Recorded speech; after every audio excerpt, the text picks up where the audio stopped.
شارحین حدیث مورخین اسلام اس بات پر متفق ہیں کہ یہ جب چلے گئے حضرت ہاجرہ اور ان کا بیٹا، ایک اکیلی خاتون ہے اور ویران جنگل ہے، چاروں طرف اونچی اونچی پہاڑیاں ہیں۔ جس جگہ یہ لوگ بیٹھے تھے وہاں جہاں آج زمزم کا کنواں ہے، میرے انداز سے حجر اسود کی سمت میں تقریباً 25-30 میٹر کے فاصلے، حجر اسود کی سیدھ میں کچھ ذرا سا بائیں پیچھے جبل صفا، اس کے پیچھے بہت اونچا پہاڑ جبل امین، اس کے سامنے کے حصے میں جبل قیقعان، اس کے ایک طرف جبل اجیاد، دوسری طرف جبل عمر، اس کے پچھلے جبل ہندی، سب پہاڑ ہی پہاڑ ہیں، محیط پہاڑ، بہت اونچے اونچے۔ ایک اکیلی ذات تنہا دن اور رات ایک ننھے سے معصوم بچے کو لے کر کیسے رہی ہو، اور مستقبل کے اندیشے، کھانا نہیں، پینا نہیں، کوئی ہمدم نہیں، دمساز نہیں،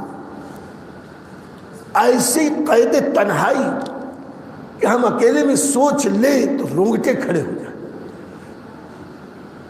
لیکن کمال یہ ہے کہ جو بندہ خدا پر بھروسہ کرتا ہے ان مشکلات میں بھی اسے پریشانی نہیں ہوتی، کوئی تو ہے جو میری حفاظت کرنے والا۔ اب وہ ہے کہ جو ایسی حفاظت کر سکتا ہے کہ ماں باپ نہیں کر سکتے، ہم خود اپنی حفاظت نہیں کر سکتے، ویسی حفاظت اللہ کرتا ہے۔ ایک بہت بڑے اللہ والے تھے، سفر کر رہے تھے، بیچ راستے میں ایک مسافر ساتھی مل گیا، وہ بہت پیسے والا تھا، کسی بادشاہ کا نوکر تھا، بہت امیر، بڑے خزانے لے کے جا رہا تھا۔ سفر میں بات چیت شروع ہوئی، ساتھ میں کھانا وغیرہ ہوا۔ اس کی غریبی کو دیکھ کر اس امیر نے کہا کہ میرے ساتھ چلو، میں اپنے مالک سے تمہارا تعارف کرا کے تمہاری نوکری دلا دوں، تم بھی خوب پیسے والے ہو جاؤ۔ کہا اس کے بدلے میں مجھے کرنا کیا ہوگا؟ کہا ماہانہ اتنی تنخواہ ملے گی، اور جب بادشاہ سوئے تو تمہیں اس کی پہریداری کرنی ہوگی، جاگے تو اس کی خدمت گزاری کرنی ہوگی، اس کا کھانا دینا ہوگا، پانی دینا ہوگا، جھاڑو دینا ہوگا، وہ جو کہے وہ کرنا ہوگا، وہ جو مرضی چلائے اس کی خدمت کرنی ہوگی، وہ سوئے تو پہرا دینا ہوگا، جو ڈیوٹی آپ کی لگ جائے۔ بولے اس کے بدلے میں وہ آپ کو تنخواہ دے گا۔ اور کہا اگر میں اس کا کام نہ کروں، اس کی مرضی کے مطابق نہ کروں تو کہا پھر تو تنخواہ رک جائے گی۔ تو یہ غریب اللہ والا کہتا ہے پھر مجھے ایسے مالک کی نوکری نہیں کرنی، میں تو اس مالک کا نوکر ہوں کہ میں اس کی عبادت کروں نہ کروں، اس کا حکم مانوں نہ مانوں، وہ مجھے کھلاتا ہے، میں مانگوں نہ مانگوں مجھ کو عطا کرتا ہے، میرا کوئی حق نہیں پھر بھی مجھ کو دیتا ہے، مجھ سے نافرمانی ہو جاتی ہے پھر بھی وہ میری روزی میں رکاوٹ نہیں ڈالتا، اور تو کہتا ہے کہ مالک سوئے تو میں جاگ کے اس کی پہرے داری کروں۔ میرا مالک وہ ہے کہ میں سوتا ہوں تو میری حفاظت وہ کرتا ہے۔ یہ ہے اللہ رب العزت۔ حضرت ہاجرہ نے بھی یہی کہا، اور ان کے بھی دل میں اللہ پر یقین، اسی یقین نے انہیں پرسکون بنایا تھا۔ پتہ چلا کہ اگر سکون کی ضرورت ہے خدا کی ذات پر اعتماد اور یقین کو بڑھا دو۔ حضرت ہاجرہ چند دنوں تک تو رہی وہاں، جب تک تھیلے میں کھجوریں تھیں محتاط ہو کر اسے نوش فرماتی رہی، چھاگل میں پانی تھا، مشکیزے میں پانی پیتی رہی، کھجوریں بھی ختم ہوئی، پانی بھی ختم ہوا۔ اور اللہ کی شان امتحان، سخت دھوپ ہے، اللہ تعالیٰ نے ان کی نہروں سے دودھ بھی خشک کر دیا. خود کی پیاس تو اپنی جگہ ہے، لیکن اپنے نونہال کی پیاس سے دیکھی نہیں جا رہی تھی. پیاس بڑھتی گئی، ان کی بھی بچے کی بھی. چشم تصور سے سوچیں، ابھی چند ماہ کا بچہ ہے، اور چند ماہ کا بچہ پیاس سے جاں بلب ہے. دھوپ سخت ہے، اور مکے کی دھوپ، اللہ اکبر، سخت دھوپ. اس سخت دھوپ میں نہ کوئی سایہ ہے نہ سائبان. لو کے تھپیڑے چل رہے ہیں.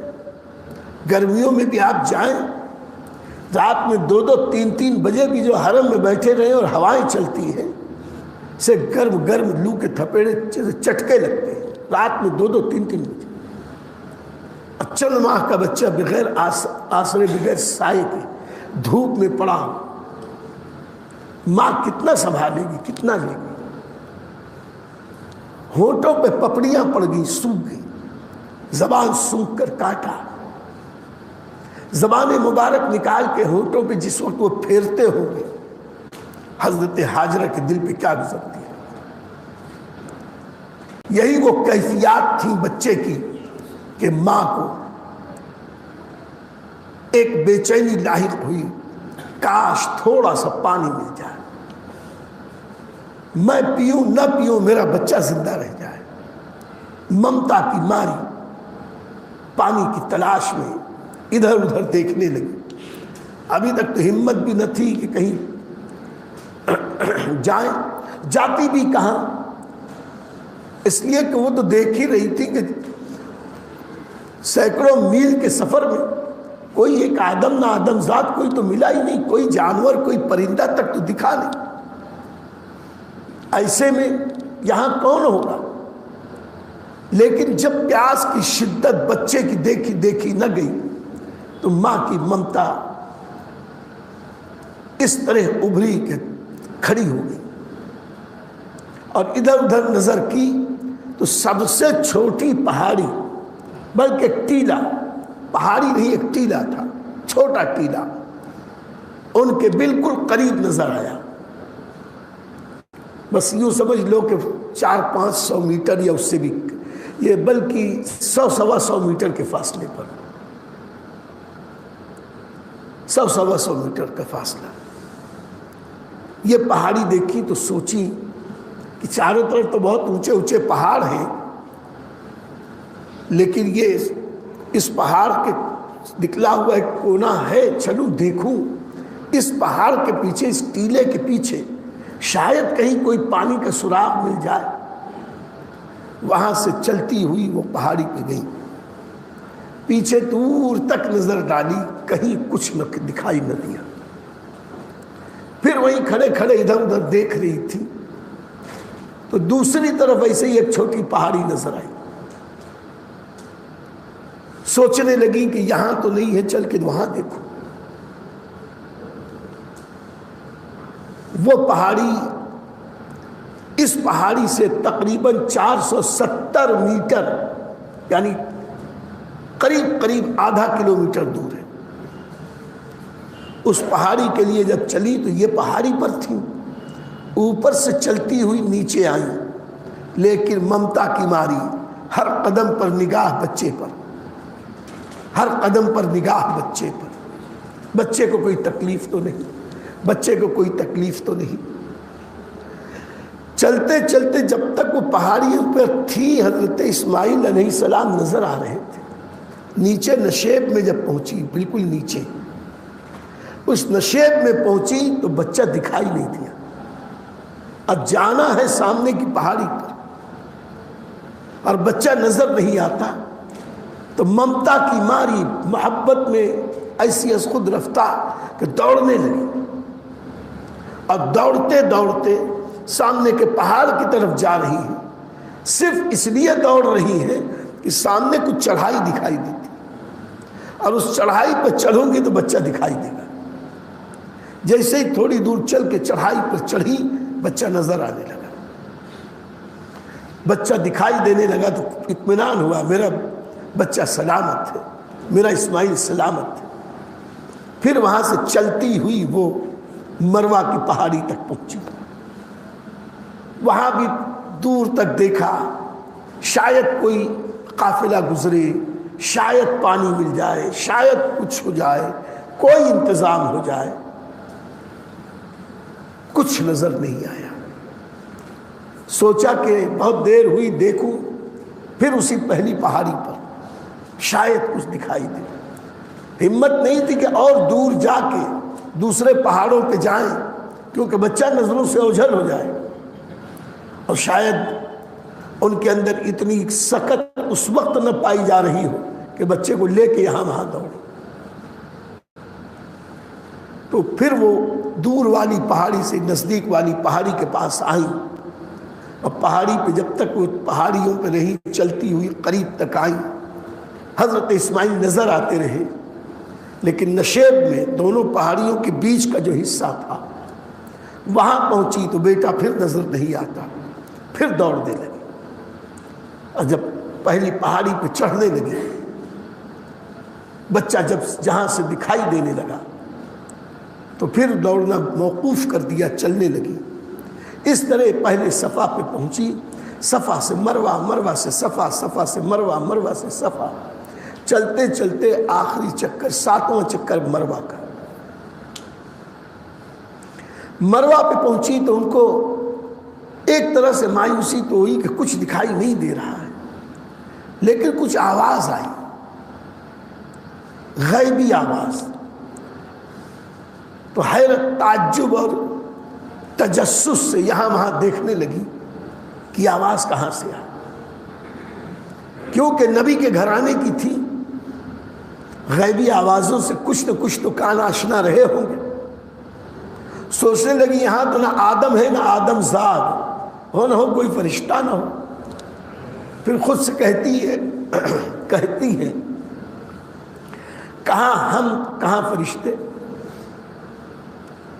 لیکن اب 7ویں چکر کے بعد مایوسی ہو گئی اس اعتبار سے کہ یہاں کچھ تو ہے نہیں، چلوں اب بچے کی طرف۔ دور سے جب وہ بچے کی طرف آ رہی تھی تو انہیں بچے میں کچھ ذرا سی تبدیلی نظر آئی۔ ایک تو یہ کہ بچے کے اوپر کچھ سایہ جیسا دکھائی دے رہا تھا، سایہ کس کا تھا وہ نہیں نظر آ رہا تھا، سایہ دکھائی دے رہا۔ دوسرے یہ کہ بچہ بہت اطمینان سے بیٹھا، لیٹا ہوا، اس کے اطمینان اور سکون کو دیکھا تو سوچا میں گئی تھی تو بچہ بے چین و بے قرار تھا، میں گئی تھی تو بے قراری میں بچہ ایڑیاں رگڑ رہا تھا، دور سے دیکھ رہی ہے سمجھ میں نہیں آ رہا، لیکن بچہ پرسکون ہے، اور گھبرا کے تیزی سے آئی، لیکن سایہ بھی دکھائی دے رہا۔ قریب آئی تو دیکھا کہ سایہ بھی ہے، اور کس چیز کا سایہ ہے دکھائی بھی نہیں دیتا، ساتھ ہی ساتھ بچہ پرسکون ہے، یوں سمجھ لو جیسے ٹھنڈی ٹھنڈی ہوا آ رہی ہو، پرسکون ہے۔ اور جس جگہ بچے کے قدم ہے، اور قدم میں جہاں ایڑیاں بچہ رگڑ رہا تھا، وہاں سے پانی کا ایک چشمہ جاری ہے، پانی کا چشمہ جاری ہے۔ اب یہ سب راز کی باتیں ہیں، غیب کی باتیں ہیں، یہ ہم کیا جانیں، آپ کیا جانیں۔ ظاہر سی بات ہے غیب کی باتوں کو غیب والا جانے گا، جسے رب نے علم غیب دیا ہو وہ جانے گا۔ تو غیب بتانے والے آقا نبی پاک صاحب الاولاد صلی اللہ تعالی علیہ وسلم فرماتے ہیں وہ بچہ میرا دادا اسماعیل، اور وہ ماں ہماری دادی، پورے عرب کی دادی حضرت بی بی ہاجرہ تھی، اور سایہ جس کا ہوا تھا وہ حضرت جبریل امین تھے، جو اللہ کے حکم پر اللہ کے مقبول بندے حضرت اسماعیل علیہ السلام کی خدمت کے لیے وہاں تشریف لائے تھے۔ اور جس جگہ زمزم جاری ہوا، عام طور پر مشہور تو یہی ہے، ہم نے بھی تقریروں میں یہی سنا کہ حضرت اسماعیل علیہ السلام کی ایڑیوں سے چشمہ جاری ہوا، لیکن جو مستند حدیث ہے، مشہور حدیث، اس میں ہے کہ حضرت جبریل نے ٹھوکر ماری. یہ اور بات ہے کہ ماری اسی جگہ جہاں حضرت اسماعیل علیہ السلام کا قدم تھا. تو حضرت جبریل کی ٹھوکر سے اس جگہ چشمہ جاری ہوا. اس وقت اچانک جب پانی ابلنے لگا اور پانی ابل کے بہنے لگا، انسانی فطرت ہے، آپ سوچے کیا ہوگا. ہم ہوتے تو کیا کرتے؟ خوشیوں کی انتہا اپنی جگہ، لیکن ذہن کے اندر یہی تو آتا کہ پانی نکل رہا، کہیں ضائع نہ ہو جائے، کہیں ضائع نہ ہو جائے.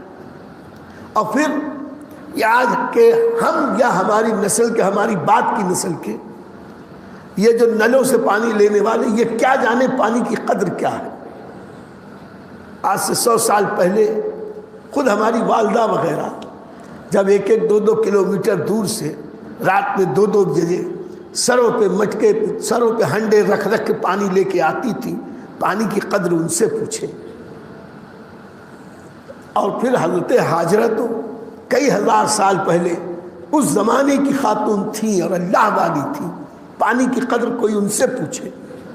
جب چشمہ جاری ہوا، پانی بہنے لگا، تو حضرت ہاجرہ نے وہاں جو کنکریاں اور ریت وغیرہ تھیں اسے بس فطری طور پر، انسانی فطرت کے عین مطابق حضرت ہاجرہ نے اس پانی کو یوں ایسے کیا، ریت کنکر وغیرہ کو جمع کر کے کہا زم زم زم زم. بے اختیار ان کے منہ سے نکلا زم زم. زم زم کے معنی ہوتا ہے تھم تھم، رک رک، ٹھہر ٹھہر. زمزم ہے کہ تھم تھم، تھم تھم کے معنی ہے زمزم رک جا رک جا.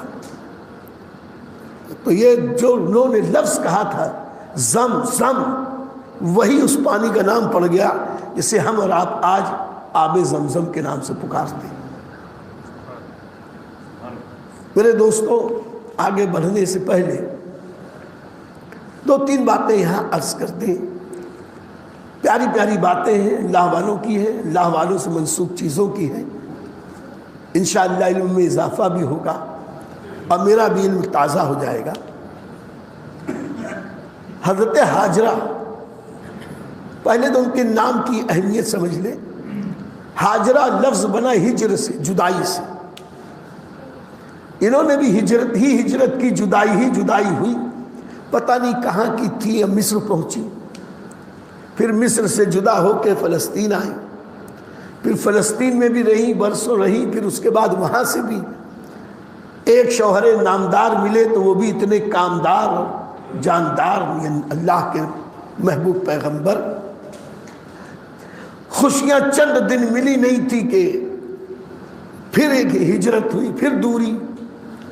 تو وہ اپنوں سے دوری، ہجرت اور ہجر ان کے مقدر میں رہی، اس لیے ان کی عرفیت ہی ہو گئی ہاجرہ. ہاجرہ کے معنی ہے دور جانے والی، دور ہونے والی، جدائی برداشت کرنے والی. دوسری چیز یہ کہ حضرت ہاجرہ سارے اہل عرب کی والدہ ماجدہ یا دادی ماں. اسماعیل علیہ السلام کی جب تاریخ ہم بیان کریں گے، اس کا ایک گوشہ عرض کر دیں کہ اسماعیل علیہ السلام جب مکہ مکرمہ میں رہے، پلے بڑھے، بڑے ہو گئے اللہ کی قدرت سے. اللہ نے ان کو 12 بیٹے عطا کی، اور ابراہیم علیہ السلام کی دعا سے اتنی برکت، اتنی برکت، اتنی برکت کہ وہ 12 بیٹے مکے میں رہ نہیں سکے. ان کی نسل در نسل چند ہی سالوں میں پورے عرب میں پھیل گئے، ملک شام تک. پورے حجاز اور عرب میں غیر اسماعیل کوئی نہیں تھا، سب اسماعیلی تھے. اور مکے اور گرد و نواح میں یہ جتنے قریش کے قبیلے تھے، قبیلہ قریش کی جتنی شاخیں تھیں، یہ صرف اسماعیل علیہ السلام کے صرف 2 بیٹوں کی اولاد. صرف 2 بیٹوں کی. جب 2 بیٹوں کی اولاد یہ ہے تو دوسرے 10 بیٹوں کی اولاد پورے عرب میں پھیل گئی. سیدنا ابو ہریرہ رضی اللہ تعالیٰ عنہ فرماتے ہیں کہ ہمارے نبی صلی اللہ علیہ وسلم نے فرمایا سارے عرب کی دادی اماں حضرت حاجرہ. یہ ہے حضرت حاجرہ. دوسری بات،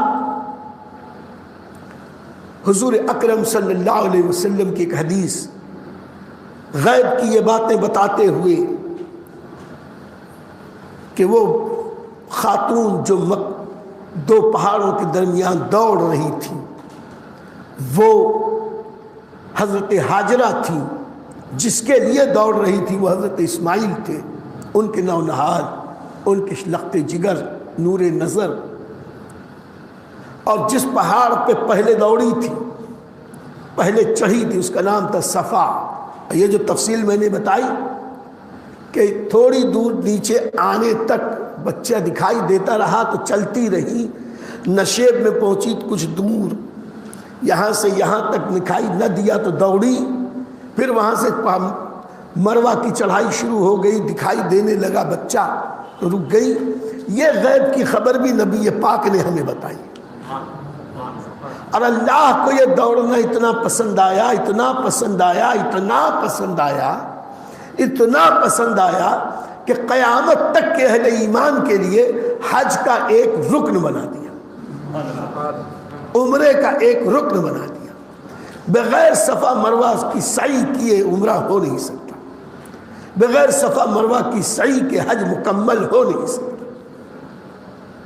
اور یہ جو دوڑنے والی بات ہے، جو گئے ہیں وہ جانتے ہیں، جو پڑھے ہیں وہ جانتے ہیں، جو نہیں گئے آج یہ فقیر دعا کرتا ہے بی بی حاجرہ کا واسطہ، سیدہ حاجرہ کا واسطہ.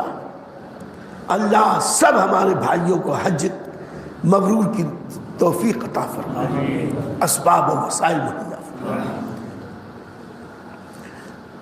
اللہ ہمیں بھی بار بار حج مبرور کی سعادتیں نصیب فرمائے. اور یقیناً حضرت حاجرہ اللہ کی وہ مقبول بندی کہ ان کا واسطہ اور وسیلہ یقیناً انشاءاللہ اللہ تعالیٰ رد نہیں فرمائے گا. سب کو حج نصیب ہوگا انشاءاللہ. حضور اکرم صلی اللہ علیہ وسلم نے مروہ کے دل میں فرمایا کہ دوڑنا صرف وہاں ہے جہاں بی بی حاجرہ دوڑی تھی. باقاعدہ سرکار نے نشان بنا دیا تھا. اب آج کے ان آرام پسندوں نے ایسی تعمیر کر دی ہے کہ وہاں ڈھونڈنے پہ صفا نہیں دکھائی دیتا، کہیں مروہ کہیں نظر نہیں آتا، کہیں صفا نظر نہیں آتا. اور یہ جو دوڑنے کی جگہ ہے وہ پہاڑی، وہ کنکر، وہ پتھر، یہ سب تو کچھ ہے ہی نہیں. سرکار صلی اللہ علیہ وسلم کے زمانے میں بلکہ ماضی قریب تک، ترکوں کے دور تک وہی حال تھا.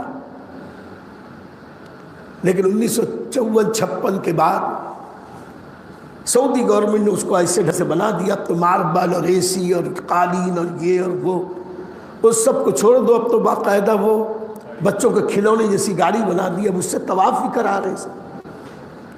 حج کو پکنک بنا دیا ہے، سیٹھوں کے لیے پکنک ہے. یہ بھی غیب کی خبر میرے آقا علیہ السلام نے 1400 سال پہلے دی تھی. قیامت اس وقت تک نہ آئے گی جب تک کہ میری امت کے امیر سیر و تفریح کے لیے حج نہ کرنے لگے. حدیث پاک. اب وہ جو جتنے بازار اور مارکیٹ بن رہے ہیں، خرید و فروخت ہو رہی ہے، کیا ہے؟ یہ امیروں کی تفریح ہے. آقا کریم نے یہ غیب کی خبر دی.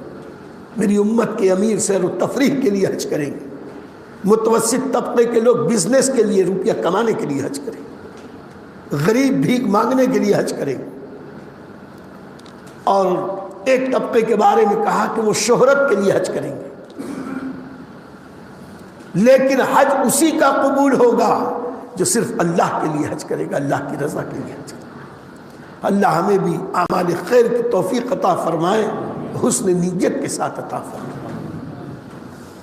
خیر، حضرت ہاجرہ جہاں دوڑی تھی صرف اتنی دور دوڑنا ہوتا ہے، یہ پورے صفا مروہ کے بیچ میں نہیں، یہ تو بمشکل 50-55 میٹر کے قریب یہ ہوگا، یہ 60 میٹر سے زیادہ نہیں، باقی عام رفتار سے چلنا ہوتا ہے۔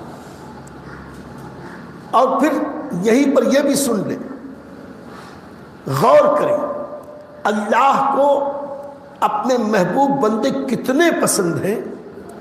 حضرت ہاجرہ ایک بار دوڑی تھی، وہ بھی بیٹے کی محبت میں دوڑی تھی، اور وہ بھی کمال یہ ہے کہ زندگی میں ایک بار ایک خاتون جو نبی نہیں ہے، نبوت عورتوں کو نہیں دیتا اللہ تعالیٰ، ہاں ایک نبی کی بیوی ہے، ایک نبی کی ماں ہے، اور سید الانبیاء کی دادی ہے، لیکن اللہ کی ایک مقبول بندی ایک بار ایک ضرورت سے دوڑی، اللہ کو یہ دوڑنا اتنا پسند آیا کہ نہ صرف یہ کہ قیامت تک کے لیے اللہ تعالیٰ نے اسے حج کا رکن بنا دیا، ورنہ آپ سوچیں کہ اتنے لاکھ روپیے دے کے وہاں خالی دوڑنے ہم جائیں، خالی گول گول گھومنے جائیں، ارے گول گول گھومنا یہیں پہ سونے کا محل بنا کے گھوم لیں، دوڑنا ہی ہے تو یہی سونے چاندی کی ٹیلے بنا کے یہی دوڑ لیں، یہاں ایک 7 نہیں 7 لاکھ بار دوڑو چکر لگاؤ، اللہ قبول نہ کرے گا جتنے ایک بار صفا مروہ کی سعی کر لو تو اللہ۔ وجہ کیا ہے؟ اسی کے ساتھ ساتھ حضور اکرم صلی اللہ علیہ وسلم جب بھی سعی فرماتے عمرے یا حج کی تو صفا کی پہاڑی پر پہنچتے تو قریب قریب سورہ بقرہ کی 30-40 آیتیں جتنی دیر میں پڑھی جائیں اتنی دیر کھڑے رہ کر سرکار قبلہ رخ کھڑے رہ کر دعا فرماتے، پھر نیت کرتے اور صحیح شروع فرماتے، پھر مروہ پہنچنے کے بعد پھر حضور اکرم صلی اللہ علیہ وسلم اتنی ہی دیر، محتاط اندازے کے مطابق میں یہ سمجھوں کہ کم سے کم 10 منٹ کم و بیش اندازے سے سرکار کھڑے ہو کے دعا مانگتے تھے، پھر اس کے بعد مروہ سے نیچے صفا کی طرف آتے تھے۔ صحابہ کرام نے عرض کی، یا رسول اللہ صلی اللہ علیہ وسلم آپ صفا اور مروہ پر اتنی دیر کھڑے رہ کے دعا مانگتے ہیں، قرآن کی آیت پڑھی، ان الصفا والمروہ من شعائر اللہ فمن حج البیت او اعتمر فلا جناح علیہ ان یطوف بہما، فرمایا کہ صفا اور مروہ اللہ کی نشانیاں ہیں، یہ اللہ کی نشانیاں ہیں، حضرت ہاجرہ کے قدم ان پہاڑیوں نے چومے ہیں، اللہ نے ان پہاڑیوں کو وہ عظمت دی ہے کہ صفا اور مروہ پہ کھڑے ہو کر مومن جو دعا مانگے گا اللہ اس کی ہر دعا قبول فرمائے۔ کتنی پیاری بات نبی نے فرمائی، یہ غیب کی خبر ہے کہ صفا اور مروہ پہ مانگی ہوئی دعا اللہ رد نہیں کرتا۔